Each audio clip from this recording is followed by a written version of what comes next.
Good morning. My name is Alana, and normally I share storytime videos, but today this video is going to be a little bit different. I want to talk about the Stauffer family, and excuse me, if you haven't heard of them, well, you're about to. I initially wasn't gonna make a video about this. I don't like to judge people. I myself am in no position to judge anybody. So me making this video today is to not judge, to not send hate or speak negatively. I don't want to be rude. I don't want anything like that. I just feel like as a mother of an autistic child myself, I do have the right to discuss my opinion, but without being hateful. If you don't know, I am a 28-year-old single mom.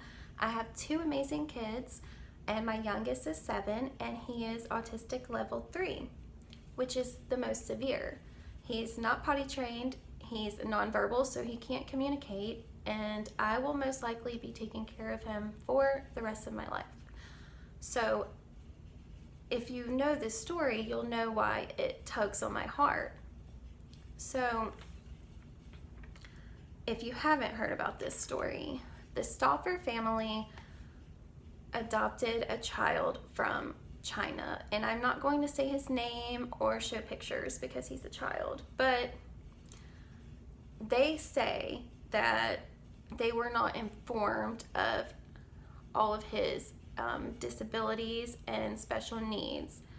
They're getting a lot of hate and backlash because they made the decision to rehome him based on his special needs. Apparently, the family was told the child had a tumor and a brain cyst, but that it didn't affect his cognitive ability.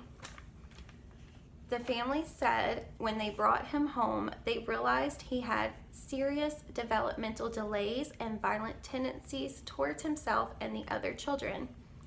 They claim that after speaking with medical professionals, they were advised to rehome him. And I encourage you to go watch the video they posted and do some more research and, come up with what you decide, how you feel about it. But I have personally never heard of this family up until like 3 days ago. And first things first, I know they're getting a lot of hate for basically people are accusing them of using the child for money and views.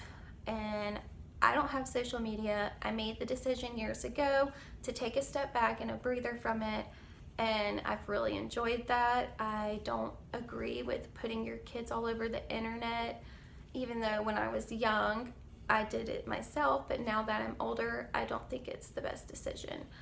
And I certainly don't think that after you adopt a child with special needs, putting a camera in his face and putting him on the internet is the best thing for him, even if he didn't have special needs.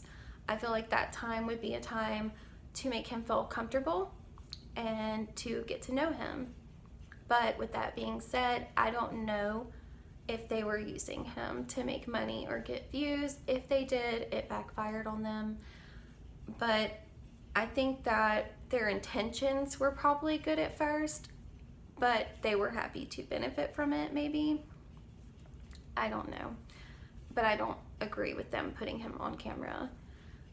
All I'm concerned about is the well-being of the child. When I first heard about this story, my first initial thoughts were, where is he? Is he okay? Who is he with? I was so worried for him because my biggest fear is if anything ever happens to me, what would happen to my child and who would have him?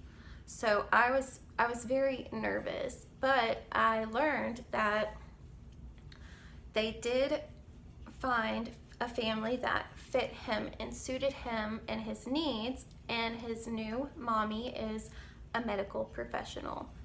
And as relieved as I am, I still feel like if you make a decision to adopt a child,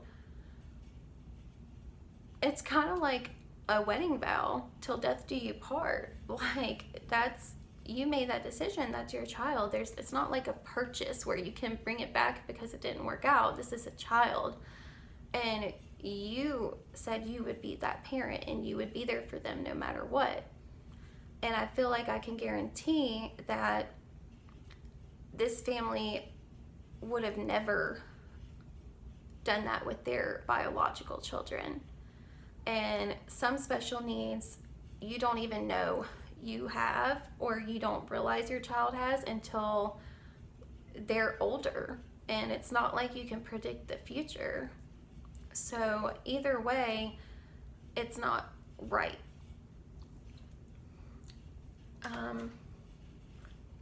I do think the adoption agency should have informed the family about all his medical history and information from the beginning. But I also know that a lot of these countries with the adoption agencies, they do leave information out. Some people say they do it on purpose because they want to get rid of the child.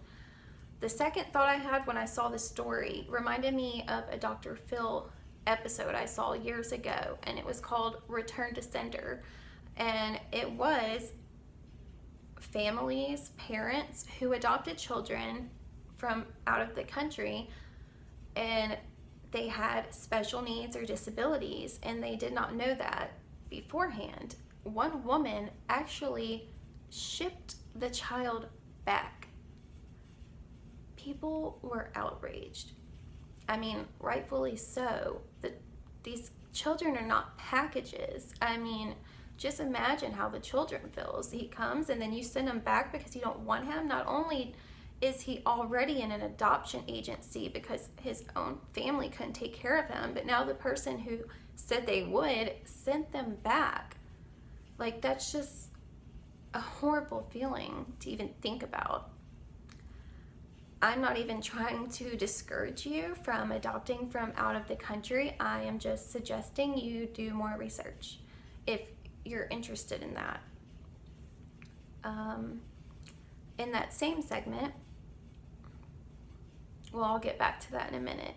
In the same sentence, I do know that raising an autistic child is difficult, to say the least. I mean, my son, he hits, he screams, he bites, he throws fits, he's hurt me, he's hurt his sister, it happens. It's hard. And I'm actually very lucky and blessed because my mom helps me out a bunch. My son has good teachers, he goes to a good school, he's got a great big sister. I have a really good family, and I know if I ever did need anything and asked, they would help me. With that being said, that doesn't mean that it's not hard. That doesn't mean that I don't break down and cry. That doesn't mean that, some days I just don't even know what to do. Being a parent is hard in general.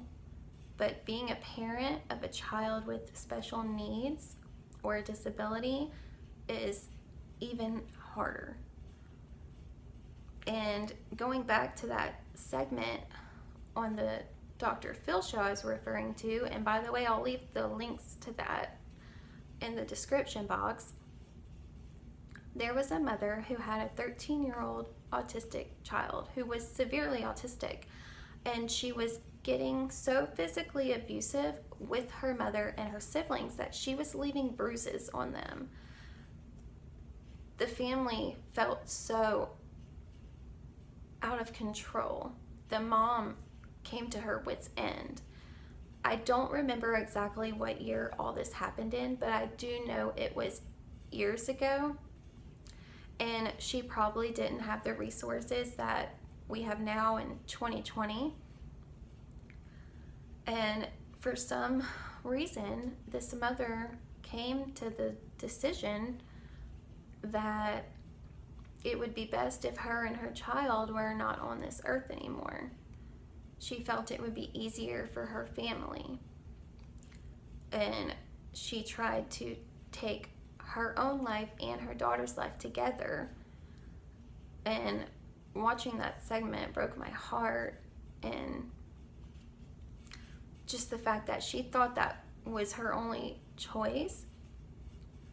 Fortunately, someone found them and they did not die. The mother is in prison, which, I mean, she did try to kill herself and her daughter. I think she wasn't in her right state of mind. I'm not making excuses. I'm just maybe giving an explanation. But my point is that we can sit here and think about how horrible it is that this family adopted a child and then rehomed him.